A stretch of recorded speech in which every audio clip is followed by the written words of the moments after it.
Hi, everybody. It's Seth. A quick note before we start the episode. All of this week's episodes, these conversations with Ping Ho, the restaurateur behind Marrow and The Royce, and Mink in Detroit, were recorded before Detroit and the entire world was on lockdown. We have decided to release these episodes anyway because we know that all the restaurateurs in the city are taking a hit right now, and this is the least we can do to support them is help them share their story. Needless to say, there's a lot of events that we talk about in this episode which have since been canceled. Don't go to them. Stay home. Stay safe. But here's the conversation anyway. Check. 1, 2, 3. The D. Brief. This is the D Brief. Go. Your guide to Detroit. Your guide to Detroit's arts and entertainment scene. This is the D Brief. Hello and welcome to the podcast for and about Detroit artists and entertainers. I'm Seth Ressler. I'm Becky Scarcello. And on today's show, we're going to talk about women and minorities in entrepreneurship, specifically in the restaurant business. Our guest joining us again, she's going to be here all week, is Ping Ho. She is the woman behind The Royce and Marrow. She's also a partner in Mink. Welcome back, Ping. Yes. Hello. Thanks for having me. Hello. What do you love the most about your restaurant ventures? I think really building teams and seeing the team succeed. And it's a female-run businesses that I lead, but it's also in terms of my management team, we're all women.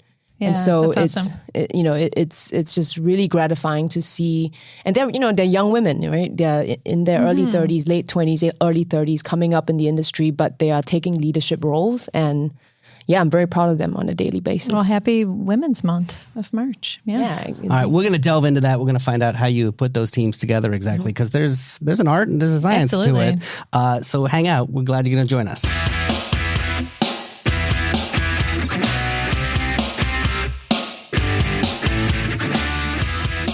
Before we get to all that, we've got some trivia. Becky, what are we doing today? Yeah, so my topic is the Nain Rouge, which translates to red dwarf in French.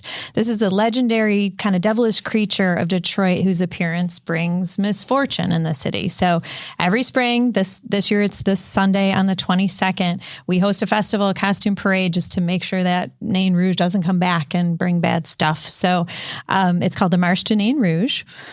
And I want to ask you, so the Nain Rouge has another common nickname.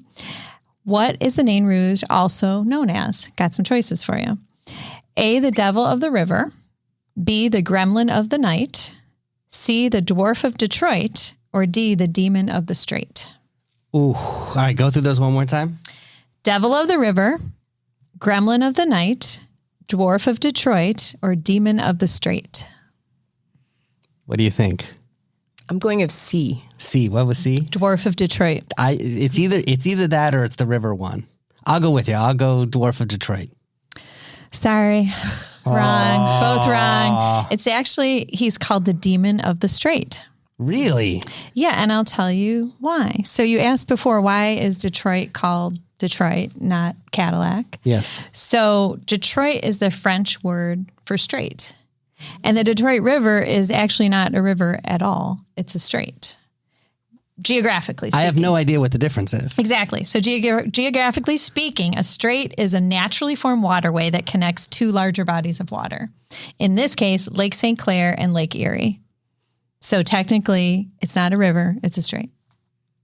Good to know. Yeah. And strait means yes, Detroit. Now I'm going to be a hit at the next party. I know. To. It's so exciting.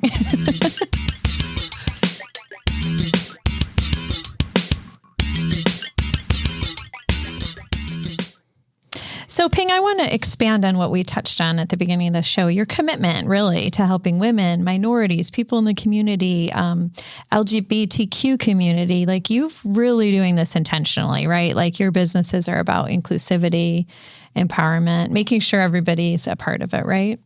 That's right. And it part of it, though, also came very organically, where I met, Marrow came about because I met, Sarah Welsh, who at the time had just left her previous employment. Right. And so she was an executive chef in search of somewhere new, and she was being poached left and right. But I, at the right time in the right place, met her, talked to her about the new project I had in mind. And did you have in your mind to begin with, you wanted a female chef? Because they're hard to come by.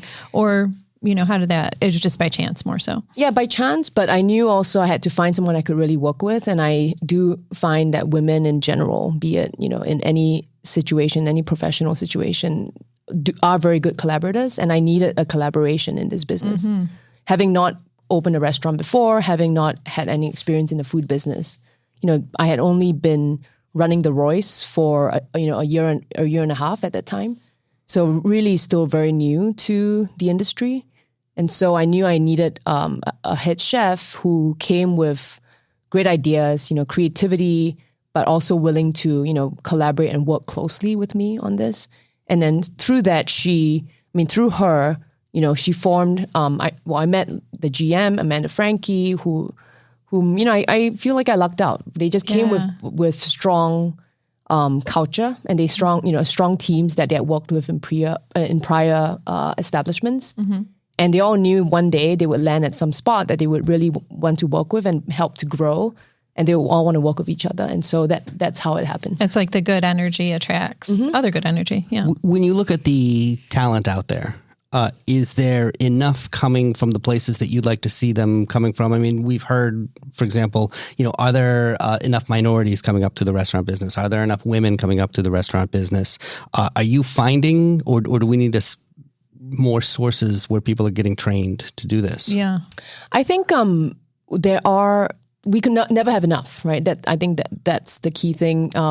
In terms of like racial minorities, in the wine world, it's very known to be, white, more white, right? And it's a lot of it is socioeconomic. So race and socioeconomics intersect, right? So if you're well exposed, you've been used to, going out, drinking wine, if you've been privileged of taking classes and education, which is not cheap, right? To begin with, you get bad exposure and you're naturally ahead. So I think there's a lot more to be done.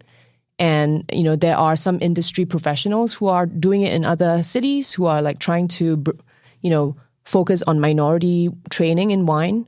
For example, sommelier Victoria James in New York, she started an organization to really help minorities get access to free and affordable wine training to become future somms.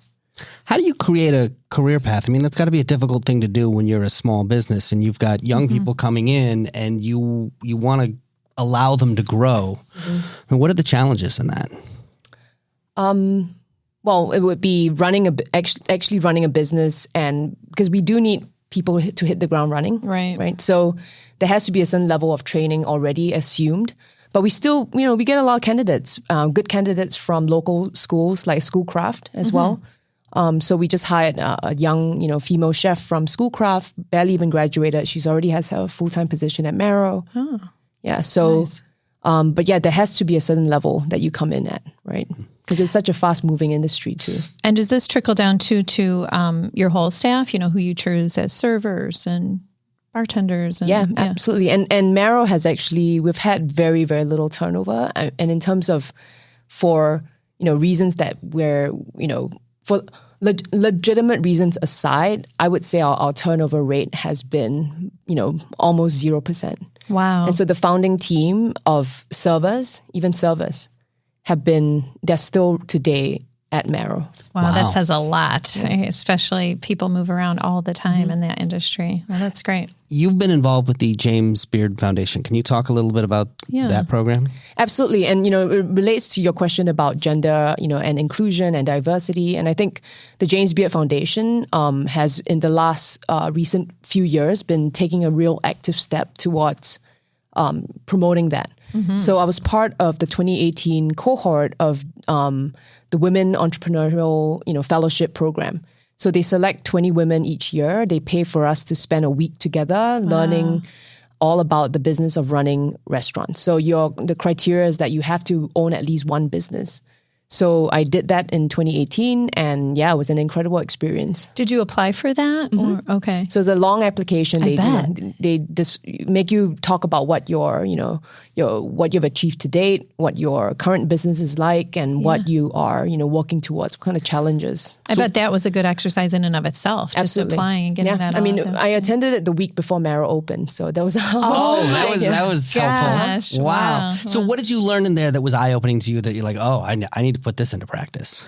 I think hearing from other restaurateurs, existing women, female business owners, and back then, again, I had only the Royce and was about to open Marrow. So it was actually even pretty amazing they let me into the program, right? Because I had only one business. You were kind of the underdog of the, in a way, of the group? I mean, they grouped us by size of business. Oh. And some of my, classmates who are good friends today, they were running $10 million businesses, Wow. right? So Wow. hearing from the women who have a lot more experience and talk about the biggest challenges was very, very useful. I bet. Because the restaurant, challenges are very different from a wine bar, wine shop challenges, right? And No, so I don't know. I mean, I would seriously, imagine, but what yeah. is the difference? well, we have a lot higher the labor structures, and it takes a lot of people to run a restaurant. The restaurant has a lot more Versus the wine labor. part. Yeah, sure. And from the moment you walk in to you sit down, like think about how many hands have gone through the process, right, of setting up the experience, and then plus Marrow having a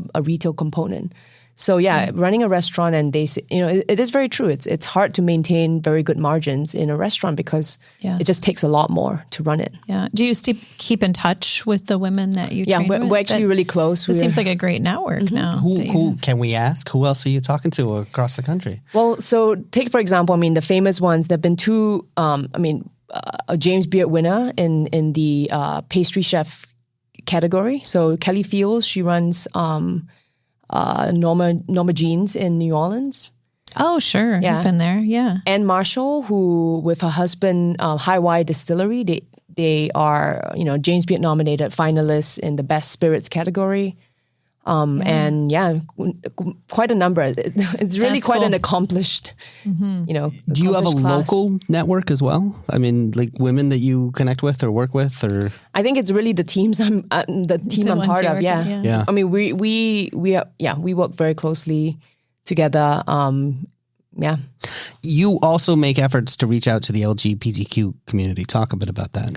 That's right. So me being part of the community myself, but running so-called straight businesses, right? We're not like it's. So the Royce holds a monthly LGBTQ wine mixer. So we recently renamed it Skin Contact, which is a play on, a little bit Grape skin.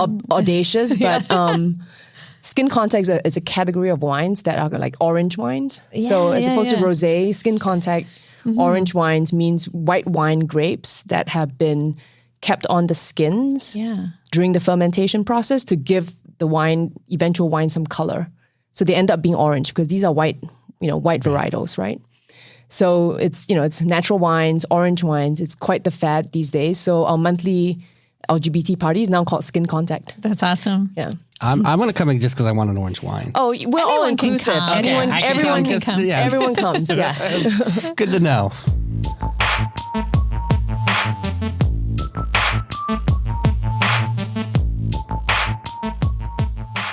All right, I want to let you know that we have an artist opportunity. The Funky Ferndale Art Fair is now accepting submissions if you want to sell your work in there. The art show happens in September. The deadline to submit is May 17th. Go to the website. It is funkyferndaleartfair.com. Let's do some event recommendations. Becky, you want to start? Yeah, so this is actually taking place tomorrow, Thursday the 19th. It's Startup Story Night.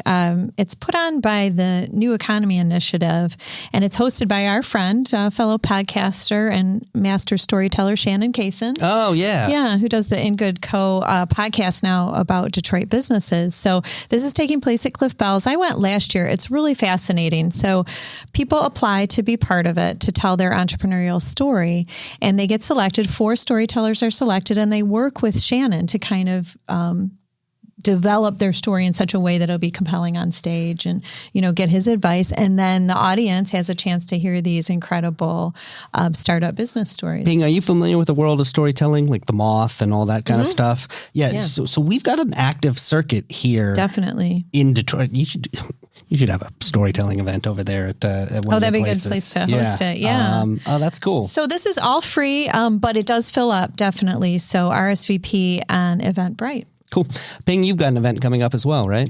Yep. So every month at Marrow, we do a World of Wine series. And this month, we're going to Spain. So March 26th, it's a Thursday. and we'll be collaborating with a good friend of mine, Liz Martinez, a som named one of 2019's best Psalms by Food and Wine magazine. Psalm is like what, the hip Sommelier? language for sommelier? Correct. Yes. Now you've tasted 5,000 because I know. Are you a sommelier? No, so You're the not. difference is certification, right? So I've not been through the Oh, so training. you've done all the official homework. You just haven't gotten the Correct. actual degree. Correct. Right. So Liz is working with us on the series, and she picks out a few wines based on the theme, Spain, this month. And then Chef Sarah will come up a menu. So it's always fun, inventive, because it goes outside of what we usually offer at Marrow. And you can get to see how creative, the pairings are. Oh, very cool. I've never been to Spain. And you said you do this once a month. Once a month. And this month is taking place on a Thursday, March 26th, 7 p.m. Spain, I love Spanish food and wine. And oh, yummy. Awesome. Look, hey, my event, you can't get tickets to. It's sold out. The Wu-Tang Clan is performing with the DSO. Oh, dang. at Yeah, I Orchestra tried to Hall. get tickets to that. Dude, it was impossible. It was gone in like 5 minutes. Actually, it's a point of contention. It was, I feel like it could have been handled a little differently. Really? You feel like you got cheated?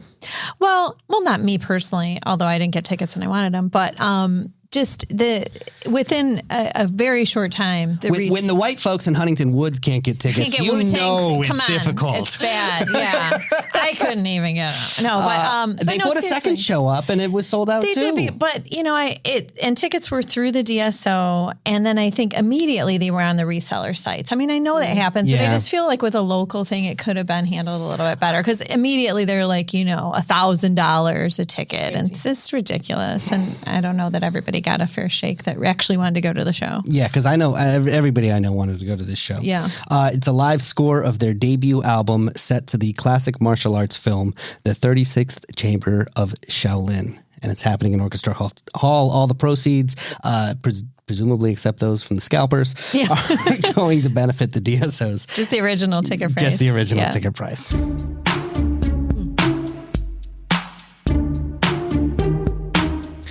Ping Ho is the woman behind The Royce, Marrow, and she's also a partner in Mink. She's with us all week. Thank you so much for joining us again today. Thank you for having me. I want to let you know that you can also pull up this podcast on Alexa. All you have to do is say, enable the debrief podcast. Real easy. Hey, Becky, let's close today's show out with a song. What do you got? Yeah, so I have a song called Explain It by a band, The Hourlies from Ferndale. This is a fast-moving kind of punk and garage-inspired rock song. It was written by their frontman, Chris Tomko, talking about his frustrations with the difficulties of communicating these days when you're sort of shadowed with distrust and sarcasm and not knowing who to believe. So this is Explain It. Cool. Until tomorrow, Detroit's moving. Keep up.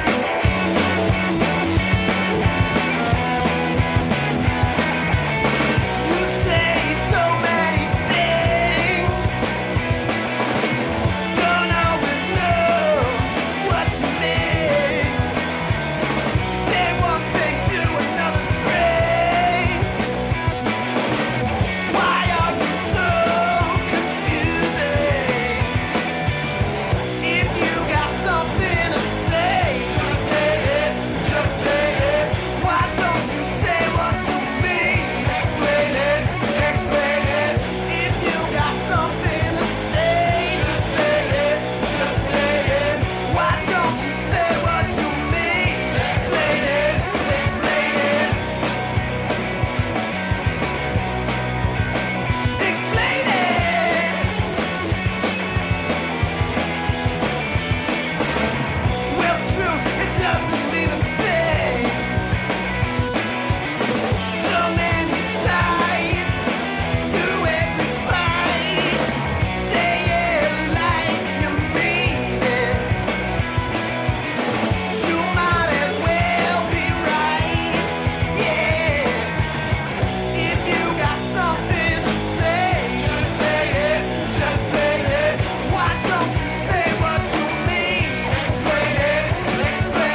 Brief. Your guide to Detroit's arts and entertainment scene.